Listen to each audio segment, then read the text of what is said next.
because I'm not a huge proponent of all this AI stuff that people are kind of shoving at us now in safety.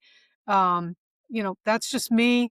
Uh, I've yet to find somebody who can convince me otherwise because I feel like we're relying on it a little bit too much, to the detriment of number one, learning our craft and applying our craft, implementing things, and also relying on it to basically do our work, to do the thinking for us. And as we know, AI tools are not perfect, and they do make mistakes. In fact, I'm reminded anytime I do use the AI, at the bottom it says AI makes mistakes, please check this, right? Um, I think it was Elon Musk said that what AI has done is make smarter people smarter and lazier people lazier, right? 100%. Uh, that 100%. I 100%. mean, I don't agree with a whole lot of big tech and all that, but I actually believe that's true, right? Um, it's you don't know what you don't know, and if you start out not knowing, it's real hard to come up to speed with something that can basically outstrip you quickly. And I, So I have something else along with AI before we jump into your topic because it's pertinent to what we're going to be talking about, I think. Hot off the presses, he works in what they call an e-discovery, electronic discovery firm. And he put out an article, and I'm going to reference his article in one that I plan to put out here in the coming days. Do not upload privileged and confidential information that's protected under attorney-client privilege to OpenAI. So if you have, give an example, if you have a investigation per se that you're doing that's under attorney client privilege and you take all of the investigative notes and the JHAs and run them through OpenAI to go through and look at, ways to improve or what industry best practices there are and gaps that were within the guess what? You just the privilege is gone. So I would extend that beyond things that are protected by attorney client privilege to this.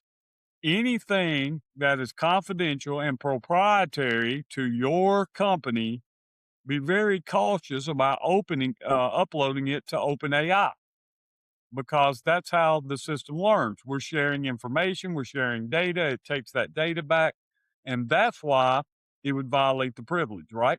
But beyond the privilege, it's anything that you have that's of a confidential proprietary nature, it will no longer be confidential or proprietary if you share it with the world. yeah. Well, let me add something there because I do a lot of peer review article reviews for journals like Safety Science and Journal of Safety Research and some others. And they have a warning now, don't upload the file you're reviewing, the actual research, to AI and have them do your work for you, right? Because I think reviewers have been doing that instead of doing the work and actually reading and opining by themselves. And that creates a whole other set of things, right? Where safety professionals are sharing their research in confidentiality with the publication, hoping to be first to publish.